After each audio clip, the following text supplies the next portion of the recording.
হরে কৃষ্ণ।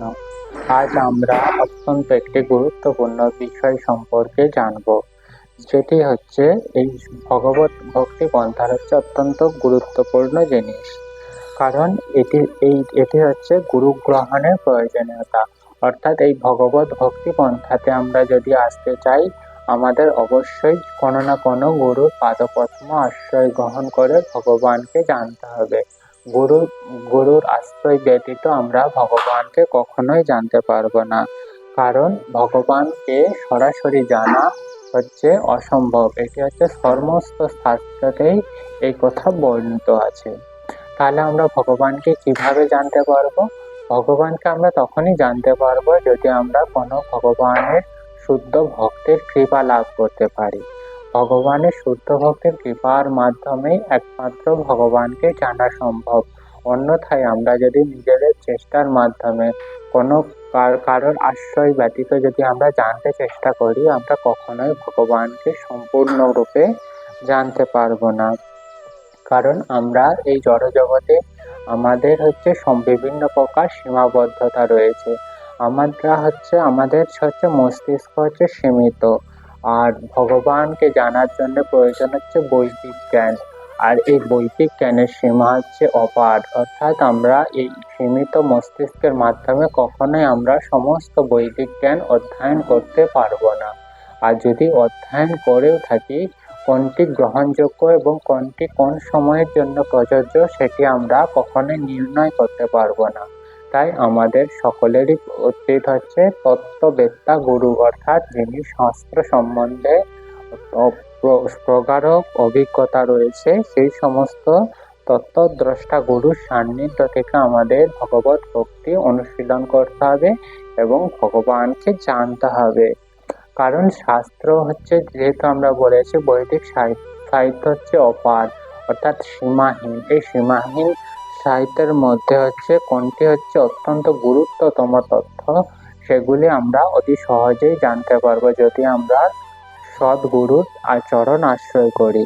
আর তিনি হচ্ছেন কি অতি সহজেই আমাদেরকে এই শাস্ত্রের গূঢ় রহস্য আমাদেরকে হৃদয়ঙ্গম করতে সাহায্য করবে।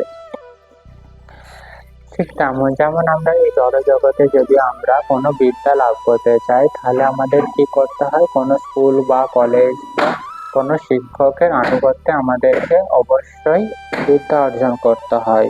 ঠিক তেমনই হচ্ছে আধ্যাত্মিক শিক্ষা। আধ্যাত্মিক শিক্ষাও আমরা অর্জন করতে গেলে কোনো না কোনো গুরুর প্রয়োজন হয়ে থাকে। গুরু ব্যতীত আমরা কখনোই আধ্যাত্মিক শিক্ষা, অর্থাৎ ভগবানকে যদি জানা, ভগবানের সঙ্গে যে আমাদের যে সম্পর্ক, সেটি পুনরুদ্ধার করা, সেটি কখনোই সম্ভব হবে না। ঠিক তেমনই এই জগতে হচ্ছে বিভিন্ন প্রকার শিল্পকলা, যেমন সঙ্গীত, নৃত্যকলা, অ্যাথলেটিক্স, এই সমস্ত কিছু শিক্ষা কেউ নিজে কখনোই অর্জন করতে পারে না।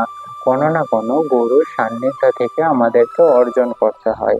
ঠিক তেমনই হচ্ছে কি আধ্যাত্মিক শিক্ষা।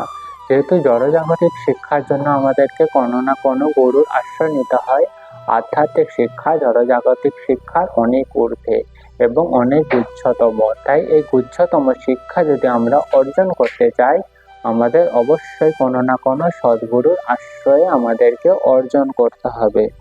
ঠিক তেমনি আমরা জানি ভগবান শ্রীকৃষ্ণ হচ্ছে সমস্ত কিছুর জ্ঞাতা, অর্থাৎ ভগবানই হচ্ছে সমস্ত কিছুর উৎস। তাই ভগবানের কোনো গুরু গ্রহণ প্রয়োজন নাই, এটা আমরা মনে করতে পারি। কিন্তু ভগবান আমাদেরকে শিক্ষা দেওয়ার জন্য ভগবান স্বয়ং যখন দ্বাপর যুগে শ্রীকৃষ্ণ রূপে আবির্ভূত হয়েছিলেন, তখন তিনি শান্তিপন মুনির কাছে শিক্ষা গ্রহণ করেছিলেন। অর্থাৎ ভগবান স্বয়ং নিজেও হচ্ছে কোনো না কোনো গুরুর আশ্রয় গ্রহণ করে বৈদিক শিক্ষা, অর্থাৎ এই জড়জগতে যেহেতু আমরা রয়েছি, জড়জগতের যে পদ্ধতি সেটির কোনো বিনিয়োগ করেননি। ঠিক তেমনি ভগবান যখন রামচন্দ্র রূপে আবির্ভূত হয়েছিলেন, তখন তিনি বশিষ্ঠ মুনির কাছে শিক্ষা গ্রহণ করেছিলেন। ঠিক তেমনি কলিযুগে চৈতন্য মহাপ্রভু যখন আবির্ভূত হয়েছিলেন, ঈশ্বরপুরীর কাছে তিনি ঈশ্বরপুরীকে তিনি গুরু রূপে গ্রহণ করেছিলেন। ঠিক তাহলে আমরা কি দেখতে পাচ্ছি? ভগবান স্বয়ং, যার যিনি সর্ব বিষয় হচ্ছে জ্ঞাতা, অর্থাৎ সমস্ত কিছু তার জানা, তার কোনো কিছু অজানা নাই। তবুও তিনি হচ্ছে জড়জগতে যখন এসেছিলেন তখন হচ্ছে কোনো না কোনো পুরুষ সান্নিধ্য লাভ করেছিলেন এবং শিক্ষা গ্রহণ করেছিলেন। তাই আমাদের এই থেকে শিক্ষা লাভ করা উচিত যে আধ্যাত্মিক শিক্ষা, অর্থাৎ ভগবানকে যে জানার জন্য যে শিক্ষা, তার জন্য গুরু গ্রহণ অত্যন্ত প্রয়োজন। কারণ ভগবান স্বয়ং তিনিও গুরু গ্রহণ করে এই যে নিয়ম, এই নিয়মের কোনো ব্যতীত করেনি। এখানে বিশ্রাম। পরবর্তী দিন পরবর্তী শ্লোক গুরুর কি যোগ্যতা সেটি সম্পর্কে আজ আমরা জানবো। হরে কৃষ্ণ, হরি বল।